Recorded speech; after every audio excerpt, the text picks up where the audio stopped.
राजस्थान, ये नाम सुनते ही जहन में क्या आता है? शायद रेगिस्तान, ऊंट, रंग बिरंगे कपड़े और हाँ, वो शानदार किले और तलवारों की खनक। तो आज ना हम इसी धरती की कहानी में जरा गहराई से उतरने वाले हैं। चलिए साथ मिलकर राजस्थान की इस वीर गाथा के पन्ने पलटते हैं। देखिए, ये जो लाइन है ना, राजस्थान का इतिहास वीरता, बलिदान और गौरव से परिपूर्ण रहा है। ये सिर्फ एक, कह सकते हैं, किताबी बात नहीं है। ये इस धरती की आत्मा है, उसकी पहचान है। ये सिर्फ जमीन का इतिहास नहीं है, बल्कि उन अनगिनत लोगों की कहानी है, उन वीरों की कहानी है जिन्होंने अपनी आन बान शान को, सच कहूं तो अपनी सांसों से भी ज्यादा कीमती माना। तो चलिए शुरू करते हैं इसके गौरवशाली इतिहास से, मतलब एकदम शुरुआत से। जरा समय में पीछे चलते हैं और देखते हैं कि वो नींव क्या थी जिस पर आज राजस्थान की ये इतनी शानदार इमारत खड़ी है। अब बात करते हैं इसकी जड़ों की, इसकी प्राचीन रूप की। आपको पता है, राजस्थान नाम तो काफी बाद में आया, लेकिन इस धरती की कहानी, अरे ये तो सदियों नहीं, हजारों साल पुरानी है। तो चलिए थोड़ा और खोदते हैं, इसकी जड़ों तक पहुंचते हैं। अगर हम पुराने ग्रंथों को देखें ना, तो इस जमीन के कई नाम थे। कभी इसे मत्स्य प्रदेश कहा गया, तो कभी शूरसेन प्रदेश।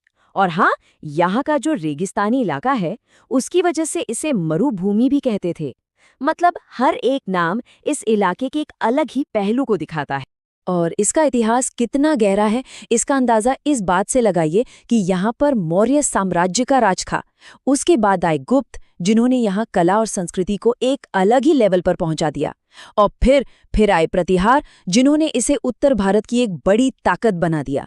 मतलब एक के बाद एक बड़े बड़े साम्राज्यों ने इस धरती पर अपनी गहरी छाप छोड़ी है। और अब कहानी उस दौर में पहुंचती है जिसने इस धरती को इसकी असली पहचान दी।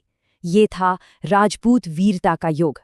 एक ऐसा समय जब राजपूत शब्द का मतलब ही वीरता, शौर्य और पराक्रम बन गया था। जैसे कि चौहान, सिसोदिया, राठौड़, अरे ये सिर्फ राजा महाराजाओं के नाम नहीं हैं, ये तो शौर्य की वो कहानियां हैं जो आज भी जिंदा हैं। इन्होंने सिर्फ लड़ाइयां ही नहीं लड़ी, बल्कि वो शानदार किले, मंदिर और महल बनवाए जो आज भी उनकी ताकत और शान की गवाही देते हैं। और खास तौर पर मुगल दौर में इन राजपूत राजाओं ने एक बहुत लंबी और मुश्किल लड़ाई लड़ी। जानते हैं किस लिए? अपनी आज़ादी और अपने स्वाभिमान के लिए। ये लड़ाई सिर्फ जमीन के टुकड़ों के लिए नहीं थी, ये अपनी पहचान, अपने गौरव को बचाने की लड़ाई थी। तो सवाल ये है कि वो कौन थे, वो महान योद्धा कौन थे जिन्होंने अपनी मातृभूमि के लिए इतना अद्भुत साहस दिखाया? नाम याद आते हैं महाराणा प्रताप, जिन्होंने घास की रोटी खाना मंजूर किया पर किसी की गुलामी नहीं। पृथ्वीराज चौहान, जिनकी वीरता के किस्से आज तक कहे सुने जाते हैं। और राणा सांगा, सोचिए शरीर पर 80 घाव लेकिन हिम्मत 100 गुना।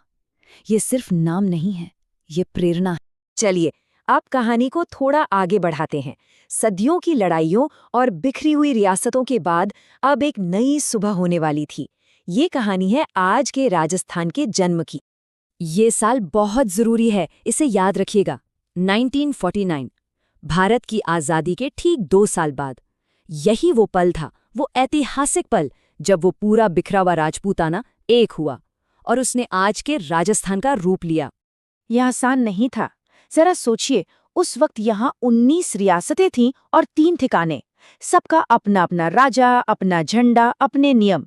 इन सबको एक साथ लाना वाकई एक बहुत बड़ा चैलेंज था। फिर सरदार पटेल के नेतृत्व में ये प्रक्रिया शुरू हुई, बहुत बातचीत हुई, समझौते हुए और आखिरकार इन सब ने मिलकर एक मजबूत, एक राजस्थान का सपना सच कर दिखाया। तो ये तो हुई इतिहास की बात, लेकिन अब आते हैं आज पर। सवाल ये है कि क्या वो वीरता, वो गौरव आज भी जिंदा है? चलिए देखते हैं कि ये महान विरासत आज हमें कहाँ-कहाँ देखने को मिलती है। पता है, ये विरासत सिर्फ किताबों में बंद नहीं है, ये तो यहाँ के लोगों की जिंदगी में सांस लेती है। जब कोई घूमर का घेरा देखता है ना, या चित्तौड़गढ़ के किले की उन ऊंची दीवारों को छूता है, या फिर यहाँ के लोगों की मेहमान नवाजी को महसूस करता है, तो उससे वही सदियों पुराना गौरव, वही स्वाभिमान महसूस होता है। तो आखिर में सवाल यही है, क्या इतिहास की वो वीरता आज की विरासत बन पाई है? क्या आज भी हर राजस्थानी के दिल में कहीं ना कहीं एक महाराणा प्रताप जिंदा है? शायद